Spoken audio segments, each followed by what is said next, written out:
God damn, we drone on. Yeah, but it's about something that really matters. This Capcast has been interrupted so that we can talk about one of the messiest company shutdowns of all time. Capcom Vancouver. Telltale. No. Oh, that too! Yeah. That was this week! Capcom Vancouver just dissolved overnight! Oh shit, you're right. You're right. Well- Capcom Vancouver shut down, and everyone saw it coming. Yeah, totally. So let me, before we get into it, because it's obviously a bit more like to it, but I just want to say that really actually sucks for Capcom Vancouver, because it's like, I know publishing and developing like it goes hand in hand, but it's like it smacks of Capcom. Just make more Dead Rising. Don't stop. You should do these things. Make what we tell you to make, how we tell you to make it. Why isn't it selling? You're fired. Okay, make this awful rendition of Puzzle Fighter. Yeah. And you should do it like this. And then it's like, well, these didn't sell well. So like It's not cute enough. it's a little different if the fact that they own the company. It's Capcom Vancouver, for fuck's sake. But it wasn't for a number of years. It was Blue Castle Games. And I'm like, that's a company working for you for a little bit. But then it's like now it just became Capcom, and you just shut that section down. It's like, I know Japan funding, and they have very few of these companies left. Companies that are not in Japan that work for them forever. That's correct, actually. Yeah. I think it's the only one, maybe. And I'm just like, Not anymore. you cannot find any other project for them to work on. They can't port anything. They can do nothing. So you gotta close them down. Have you seen that GIF of like the guy trying to sleep in his bed, and then there's a party next door and everyone's doing the Devil May Cry dance? Yeah. And the music is like it's Yeah. like that's Capcom Vancouver, and the neighbors over in Japan are just fucking doing the dance because Capcom Japan is fucking flying right now. We just talked for 45 minutes to an hour about DMC5 details, and then we forgot to put the shutdown of Capcom Vancouver on the top. And in that press release where they're like, this is acceptable losses because Monster Hunter did so well. Well, if Monster Hunter did so well, then can we not? Like, if Monster Hunter did poorly and they had no big hits, then I'll be like, oh shit, yeah, times are tough. But if anything, times are turning up for you. Here's how I feel this actually went down.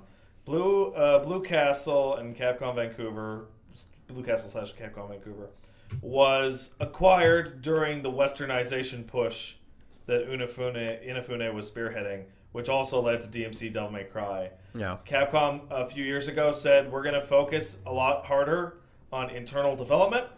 Yep. In our Japanese which is studios. Good. Which is a good thing. Which it did. Capcom is now riding high like it hasn't since the fucking 90s on the strength of their ultra Japanese or at least super games. Very early on in the 360 era, right. Where it was just Dead Rising 1. Well, I mean, on the strength of their old IPs. Yes. Right. Like Monster Hunter is about as popular as a Japanese game has pretty much ever been.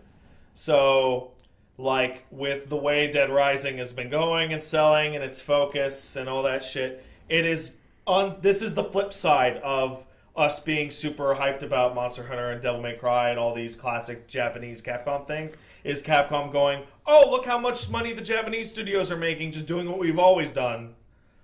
Why did we even acquire this Western studio? Oh, because Inafune told us to. Yeah. And Strider wasn't a mistake. Wasn't? Was not. No, it was one of the very few of like the last, what 5 years ago now? Yeah. Almost where it was like, wow, that came out really Some of those Western projects panned out, but a bunch of them But didn't. it's like, I was sick of Dead Rising at Dead Rising 3. I was sick of Dead Rising and Dead Rising 2, man. Because Dead Rising 2 didn't live up to the promise of Case Zero. But Dead Rising 2 is still a success and fun and whatever. Still fun. But it's like, whose decision was it to make an Xbox One exclusive? Not Blue Castle. Very likely not. Whose decision was to make a Dead Rising 4 an Xbox exclusive, timed exclusive, and like recast the actor that played Frank? Probably not Blue Castle. I'm just saying what I assume, but I mean, like, who makes it? Like, if you're a developer, you kind of want to keep your ear low to what the fans are saying. If they want Frank back, cool. Put Frank in there. That's cool. But it's like, let's not take his voice actor. Let's make him very different. I mean, that game was almost a reboot. It was so close to being a reboot. Did you ever even play it before? No. It was like They mentioned Dead Rising 1 as this mythical thing that may or may not have barely happened, and it's like, nah, Frank is doing this now and that, and like it's so far removed from the first one, and they tried to fix it all with DLC to put the time limits back in. You can't do that. Yeah. Lost Planet was always Japanese, right? All of those games? Nope. Not the third one. First one was flawed but fun. Second game was really flawed but fun. And both those were made by Japanese developers. Spin-off game was super Japanese. And then the Lost Planet 3 was a trash fire made by a Western studio. Yeah. Who made it? I don't even remember their name. I remember me and Matt, we played it at E3, and we got a piece of footage of me just staring at it because it was so fucking ass. And all it was like a weird first-person segment. Spark Unlimited! Oh my god! Legendary the Box! Yeah. Shoot your griffins. I think your chat thinks I died again. Well, unless you know stuff about Legendary. They made Yaiba! They made Ninja Gaiden Z Yaiba. Don't die, Tirazu. Right. I'm really sorry if love you. anyone is that used to work at Spark Unlimited, like because they died in 2015. But I'm sorry, I'm looking at your list of games. You are jobbers. Yeah. Call of Duty fucking Finest Hour, Turning Point, Fall of Liberty. Those games Game development is hard, I know, those but like games that's are not bad. a great list of games. You know what? I bet they never got the time and money they needed. And the fact that those games came out bad. Lost Planet 3 and Ninja Gaiden Z, yeah, probably. My brain Their best game is Lost Planet 3. Forgot about the existence of Yaiba. That trailer had some cool shit in it, though. Liam and I got hype over. I remember getting hyped for some cool shit. But yeah, Capcom Vancouver is gone. Sorry, guys. Yep. All right. So luckily, there's plenty of open jobs in the game industry right now, and there's no other big closures to take those spots. Yeah. Man, Stranger Things was about to get a game. It was. Oh, was it really? Yeah. Wolf Among Us was about to get another game. Telltale was making a Stranger Things game. They're also making a Marvel game, I think. But all that's shut down because Telltale's canceled, and it sucks. Zoo, have you played Telltale Games? I haven't played any of the Telltale games, but I've watched them, and they look really fun. I'm disappointed. Well, that's appropriate, I suppose. Yeah, because that was part of the news, wasn't it? Yeah. None of the Telltale games made any money except for Walking Dead. And that's what I heard. And there was another one, Minecraft. Minecraft. The diminishing returns graph on every new game was hugely low. Oh man. It's didn't shocking sell for bigly. It's shocking for The Walking Dead season 2. I would have thought that must have. And what came up in a couple of these articles was that apparently the fact that people were watching along Let's Plays, since they're very cinematic experiences, meant that they didn't purchase the game instead to see the variants on their own. That actually makes a lot of sense. I would like to actually put that issue up, and not just because it's covering our own asses, we would be potentially responsible, but Until Dawn did not have that problem. It didn't. Yeah. And Until Dawn didn't have that problem because I view this as a design problem. Life is Strange didn't have that problem. Life is Strange sold 3 million copies. First of a new thing, though, right? Yeah. But every Telltale game is technically the first of a new thing. You're right, but like the more accurate comparison would be like an Until Dawn 2 or 3 and a Life is Strange 2 and 3 and Captain Awesome. The way that I see that's this just sequels in general. is a almost. design problem in that Jim puts a video out today about Telltale's death. And I think we can all agree that we all started to really see through the formula real bad. Like, the formula became, like, naked and bare to us after a while. Because the writers left. No, not just because of that. Because of the design.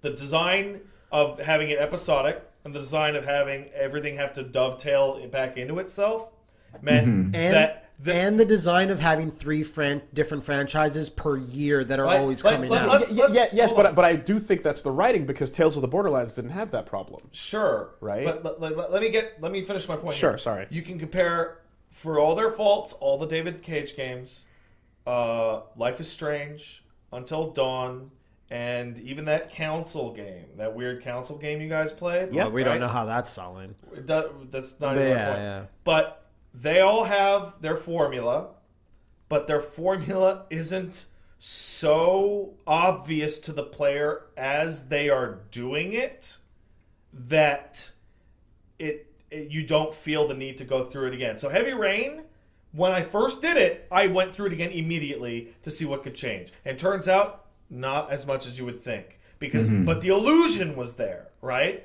For Until Dawn, there is actually no illusion. There is actually a lot of shit you can change in that game. David Cage says, "Don't play my games twice." Well, he clearly changed his mind for Detroit because Detroit is wildly variable and we know that we did 2 LPs of it and they turned out totally different. Yeah. But the meme "your choices don't matter" is a Telltale associated a Telltale statement. problem. Yeah, and I'm going to put that on 2 things. One, just design issues. They couldn't figure the way through, and because they were so overworked by their shitty company, they had to just bang these out. And the second thing is the episodic format means that everything has to kind of get to where it needs to be by the end of the episode. It gives them an opportunity to make money faster on these releases, which is something that works out when it's doing big numbers right off the bat. It works out right? when it makes money. Right off when episode 1 does really well. But what we saw in the closure was a lot of news came out, a lot of messy things. A lot of really but, absurdly bad news. But things that we've been complaining about for years now have an explanation for them, such as why are you sticking with the Telltale tool when it's clearly technically a problem? All kinds of bugs happening constantly over the course of multiple games and they're bad problems that don't get fixed. Why? And it's because they were in a state of crunch for years. For pretty much the entire collective memory of us as of the company, they've been in crunch. Now, I wanted to say, like, me and Wooly, I think there might be like an episode or 2 left of the last session of Tales of the Borderlands that we did. And the news hadn't broken out when we recorded it. And I had said during it that, like, maybe now from this point on, like maybe 2-3 weeks ago, the CEO or a head guy at Telltale made a quote saying, yeah, you know what, we really kind of overdid it. Like about a year or 2 ago, we were releasing way too much stuff and we were in a rut. And quality went down. And he goes, we're back on the road. Yeah. Or something like that to recovery. And guess what? For the final season of Walking Dead, I had only heard good things. But that statement was contingent on this final season making some money. Well, and the second one wasn't going to do it. It's not going to be this one. Plus, there was that weird other one that we did. Yeah, there are multiple weird other ones that we did. Yeah, wait, no, there's 3 seasons, and this final season is the 4th one. There's more than that. Then there's ones we didn't even touch. There is Walking Dead Season 1. There's Walking Dead 400 Days. Yeah, then there's Walking Dead Season 2. Then there's Walking Dead A New Frontier, which is Season 3. Then there's the final season is Season 4, but there's also the Michonne side arc. Yeah, which we didn't touch. Yeah, we never bothered. It has I wonder if this has anything to do with, like, the fact that the actual TV show Walking Dead has really taken a tumble as well. It might. Yeah, it really might. They're trying. A percentage for sure. I don't know how much. And not to mention that AMC just came out with their "We Want Walking Dead to Live Forever." We're going to create more series and spin-offs. Fucking insane. But in a short rundown of all the bullshit that the folks who worked at so we need to really make a distinction to those at home to make sure that it's clear what we're talking about. When we talk about Telltale sucks or whatever, I personally am talking about the company and the way that it was run, not the vast majority of the developers and the employees. Yeah, because those people got fucked by the company they worked for. Right. Because it went bankrupt, the layoffs are not eligible for employment insurance of any kind, and so a bunch of them because they were technically contractors. So nobody got severance either. Man. People had relocated their lives to the place up until, like, Matt, you said like 5 days ago? Like a week. Like Someone knew that they just hired a couple more people, like, within this month. That moved across and one country. of them moved cross country. And a bunch of them found out that they were fired from the article reporting on the shutdown of the company. Which this is sadly a thing that always happens. It's becoming the norm. And will continue to happen because the employee firing security thing is always one of, like, we need to, like, basically last minute give this news to people so that they can not have to worry about reactions beforehand while the company's still running. I saw somebody talking about it's the this. escort out of the office. I think it might have been Alpha Gamboa, but I'm not sure. He might have just retweeted it, or maybe my memory's wrong. But it was somebody talking about how they were used to be in dev, and they once learned that their team was getting fired because the building manager was showing around guys in suits through their office saying, yeah, this spot's going to be free in about 3 months. There you go. And everybody in dev just poked their heads up and went, fucking what? Yeah.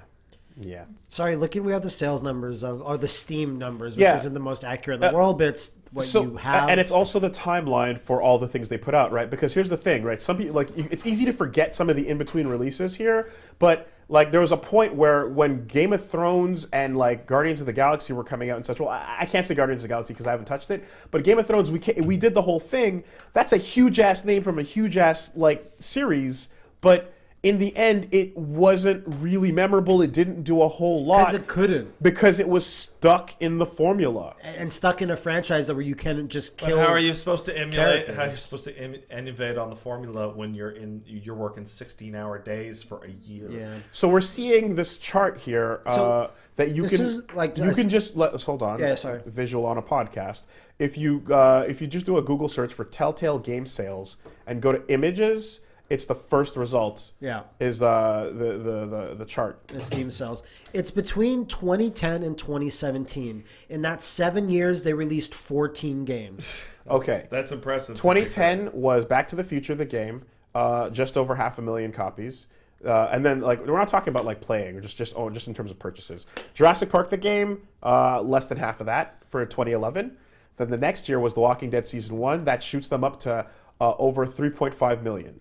Walking Dead's the hottest shit ever in that year. Yeah. And it's an original story, right? It's not the exact TV show thing, right? They're doing their own thing. it wasn't even connected to the TV show. Yeah, except for the Asian guy. I forgot his name. Glenn. Glenn. And he was only there in one for one thing. Yeah, exactly. Yeah. Then Wolf Among Us comes along and is 1/3 or less of Walking Dead. Walking Dead Season 2 is less than half of Walking Dead. Then Tales from the Borderlands is even less than Wolf Among Us. Game of Thrones is less than that. Minecraft is... What's that? Sorry. So all those things you just listed, that was 2 years. Yeah. So we were saying a game a year up until that point, but then it was Wolf Among Us 2013, Walking Dead Season 2 2013, Tales from the Borderlands 2014, Game of Thrones 2014, doubling it up. But you get Game of Thrones, then you get Minecraft Story, which is half of Game of Thrones. Half of that. Then Walking Dead Michonne, which is the same. Batman, which is the same. Walking Dead: A New Frontier, which is the same. And that's 3 games in 1 year. We're talking 1/10 the sales of Walking Dead Season 1? Under a 250,000. Right? Then you hit Guardians of the Galaxy and Minecraft Season 2 and Batman Enemy Within, whose graphs are so small they barely are visible on this chart we're looking at. I want to say it just as they're 20,000 sales? What is that?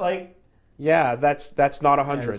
As a personal thing, it really sucks that Batman Season 2 is that low because it was the best one up until I had played Borderlands. I'm like, this is the best Batman Telltale game I've played in quite a while because it was pretty different and fun and interesting and whatever. And but I mean, looking at this story risks. But looking at this chart and you're running this business, it's a free fall. This is not a sustainable business model. This is absolutely. You're working off the Walking Dead Season 1 money until the money runs out. out. Yeah. It makes total sense why this company went under.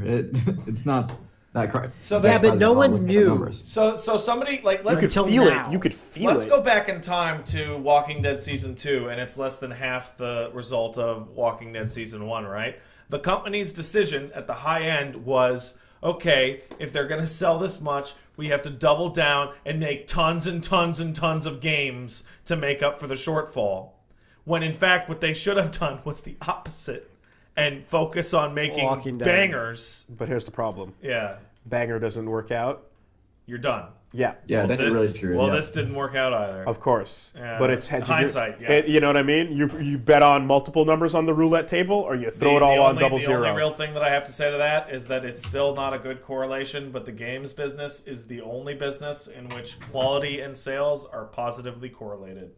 There is zero correlation between sales and quality in movies, in film, plays, and fucking books and all that shit. it's only in games that good reviews correspond with good sales.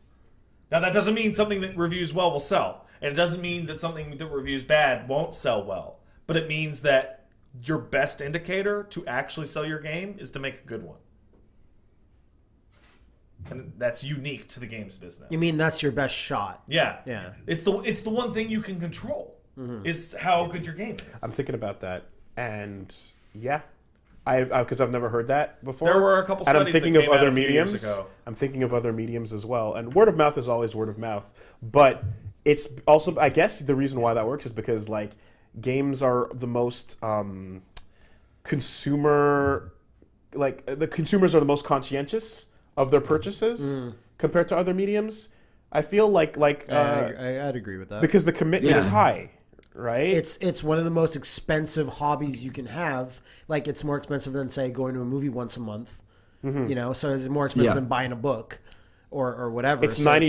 It's $90, or in some cases $140 at whatever frequency you consume the content. Yeah, which is like very varied across like anything. Yeah. Looking at this graph, it's like there was a 3-year gap between one Walking Dead season, between 2 and 3, and it's like, I mean, looking at this now in hindsight, it's 2020, but I'd assume it's like focus on The Walking Dead, ended at season 3, see how that goes, and then maybe make decisions based on all these crazy franchises.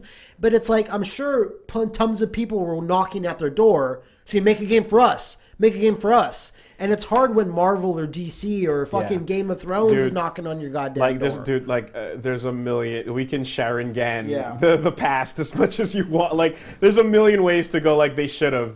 But that's why I said hindsight is 20/20. Yeah, but when you look at this, it's like. Well, here's the other thing.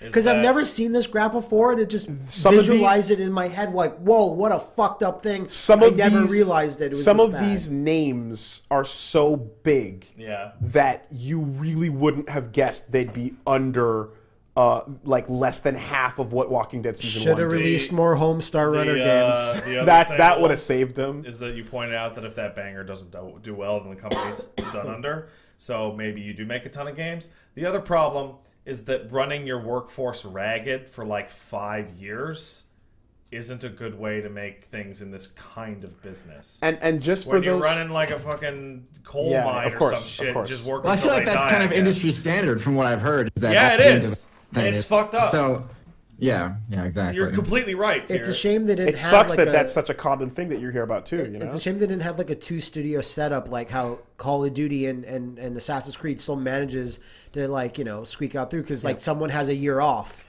or whatever. The games but this business was only the one studio. Is one that assumes that there's going to be a fresh batch of new recruits out of university that are itching to make games for low pay, so you can burn out your core team.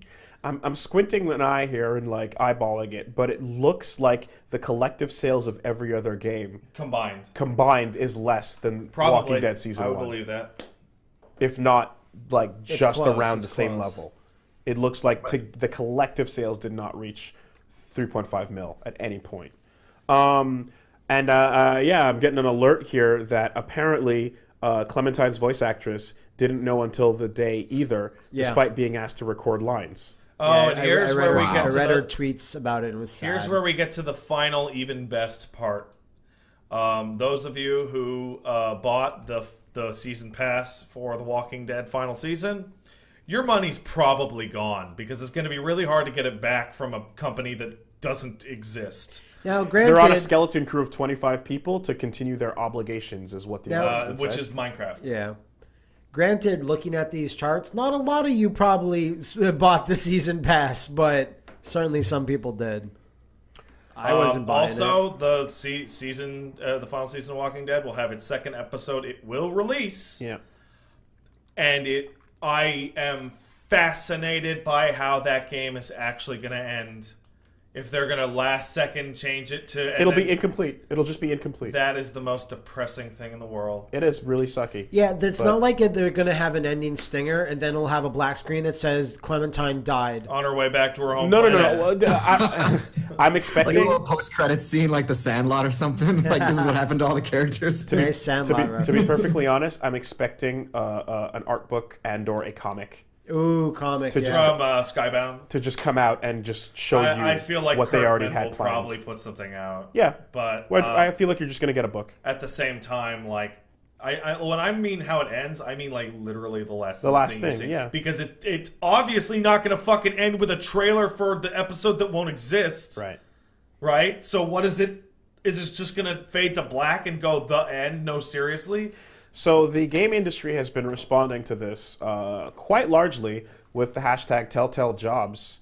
A number of companies have all reached out and Poor basically Capcom Vancouver. Holy shit. Yeah. a lot of companies have reached out and like Ubisoft had a thing saying, hey, if you're a former Telltale employee, come to this lunch we're having talking about jobs. And multiple other companies are like, yo, we're a studio, we're hiring, we're looking for talented people. Because that's 250 That's people in the California area that suddenly need work. So Do you see immediately worrying about they're see Randy Pitchford asking for employees on Twitter? See that? No. Randy Pitchford was out there going like, "Hey everybody, Gearbox is always looking for talent." To which some intrepid, they're always looking for a hit too. which some intrepid Twitter user replied, "Thank God Gearbox could use some fucking talent." yes. It's like, Nice. suck it, Randy. Feels good. It'd be great if he hired them and he's like, Gearbox sadly is now going out of business like a week later. But it's like, And he's like, I'm a magician. What Well- did Randy fucking run out of publishers to steal from? Yeah. Allegedly. well, it's the best Borderlands product that exists Is the one that Telltale is the made. one they made. No, that's not true. It's Borderlands 2. But still, that one's pretty good, I hear. I don't know. I played a lot of Borderlands 2, and I'm playing this, and this is more entertaining. The best Borderlands story that exists Story, okay. That might be the easiest trophy ever. is the one that Telltale Yeah, made. I guess if you're debating on story, I just played through the first Borderlands game, and I love the game, but there's like no story. And then the second one has a bunch of story, and it's terrible. Yeah, exactly. There was a document that got out as well with a huge list of like, here's all these companies that are hiring game dev jobs if you're looking for places to go. So there was a huge reaction to this happening. And Did you, I forget their name, did you see the one dev who said, well, can't do nothing with this anymore, and he's essentially putting up his shit post folder from the work of all the stupid shit they did with the I engine. saw that. Yes. I didn't see It's it. like Lee growing 1,000 feet tall and shooting laser beams at the boats. Wow, no, I didn't see that. It's so bad. But yeah, like hoping a lot of these people land on their feet, and cool to see a supportive response from everybody because management fucking just you dropped it on everybody like Sure the way to give that list like to the way it Capcom always Vancouver goes. employees, That is the too. kind of heartwarming and passionate response born out of the empathy of a bunch of people who have also been fucked over and lost their And done jobs. crunch and like all the this like the reason why the games industry is responding so warmly and so supportively is because the game industry is fucked up, and this happens all the time. Well, Matt, looks like we're out of easy go-to filler games. No, we still haven't played a bunch of them. Ah, God, Fucking no, Dig dude, the skeleton out of the fucking grave. dude, like it just. Honestly, the fact that I'm fact that like Let's Plays even came up in the discussion really does it stings though, Yeah, because it does. you're like because there's so many times when it goes the opposite way and the Let's Play brings attention to the game that otherwise would not have sold at all, Yeah, that's not- really true. and that's what we like are hoping for like every time. Well, it's definitely not the chief reason. There were a lot of people that said, I'm not watching Fire Emblem because it looks so interesting. I'm going to get out and buy the game. That's not the reason why there's had such low views and nobody watched it. But that was the most common thing people said. Like, it looks really cool and I've always wanted to play it, but I want to play it myself, so I'm not watching. Well, the realest tweet of all time was the guy who basically came in and said, I'm one of those people that'll immediately vote yes to you playing something on Twitter and then watch the first episode, back out and not watch the rest because I'm playing it myself. It's like, thanks, assholes. Don't stop answering. Stop telling us what. Anyway, I would like to think Too real. That because I remember back, the most overwhelming response we have ever received of this type was that when we did the Yakuza 4 LP, every single day that LP was running, Matt and I got messages going, I thought this series sucked. I didn't know what it was. Holy shit, it's so cool. Can I get a copy? And I would like to think that played whatever small role it did in getting people actually talking about the Yakuza series. Metal Wolf fucking chaos. Yeah. You know what? I feel a little more personal pride for Yakuza, but you're right. It is Metal Wolf chaos that you Come you on. did it. Like, that's what it can do at best. Yeah. But And the when weird the thing- game formula and when it's not a blaming thing, but it's just like when it is this exact perfect storm of this is a watchable, easily predictable game we're hoping is going to be good, but has often turned out bad. People see that and go, I don't really care what the other choices were, so That's what I was. there's no desire to go back and That's find what I was out. gonna say, though, because to me, I still kind of think it's like if someone watches you play Devil May Cry, they're not gonna have a radically different gameplay than you did. They're not gonna see things you never saw because it's a very linear game with Story content wise, content wise, but it's like at least a Walking Dead game. Even like you just said, like some people be, I don't care about the other choices, but I'm like, to me, whenever we were playing one, I was like, sometimes if they're a really good one, like let's say Batman was, it's like I actually kind of for Batman, like, I kind of want to see the other Joker route. I want to know. And don't forget that they embraced this to some degree by putting in the community voting option, so that streams could actually have the whole chat voting on what options the game would go through with. Yeah. So they even did try to embrace that to a degree. But yeah, that Streaming does killed Dead Cells. It does sting to see that associated. Yeah. Well, This kind of reminds me of what happened with the Super Smash Bros. Developers. They decided not to make a story mode with cutscenes and everything for Smash 4. No subspace emissary. Yeah, exactly, and because people had posted all of the cool cutscenes from Subspace Emissary online, and Nintendo was like, "Well, it's a wasted effort then, because people are just getting it from there instead of actually playing the game themselves." But people fucking loved it. Yeah, people love that shit. People did love it. And Exactly. Melee sold really well, and Brawl too. Yeah, Brawl sold very big. I think Brawl is like really highest, one of the highest selling fighting. Well, the games ever. Subspace Emissary was just the most you can't top that in a way. You know what I mean? But they just didn't even try. Never try. But yeah, so the fear of used games has now become the fear of us, essentially. Right. And then when we all die, it will be the fear of Twitch or Mixer. It'll be whatever the fear is that's not we did a bad job marketing or making our games. It won't be the fear Exactly. of YouTube gaming. It's whatever. Hell no, the it won't. reverse is. No, seriously, we get it together.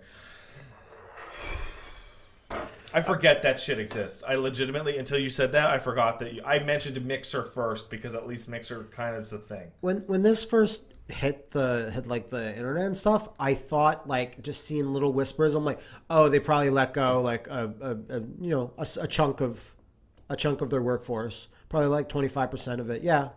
And then when I saw, I'm like, wait, what? I got it Closing down? I got it from someone before it was publicly announced that said this has not hit the news yet, but I saw that same guy. I think Yeah. he tweeted both of us. and just said yo, Telltale's about to shut down. I'm like, what? That's ridiculous. And I saw layoffs, and I misread it and thought it was 25 people being laid off. No, it was everyone but 25 people being laid off. It's weirdly appropriate that we're finishing up an LP of what really I good think one. is one of their best. It is unquestionably their best, in my opinion. Not sales I would question that. Not sales wise. You can question my question.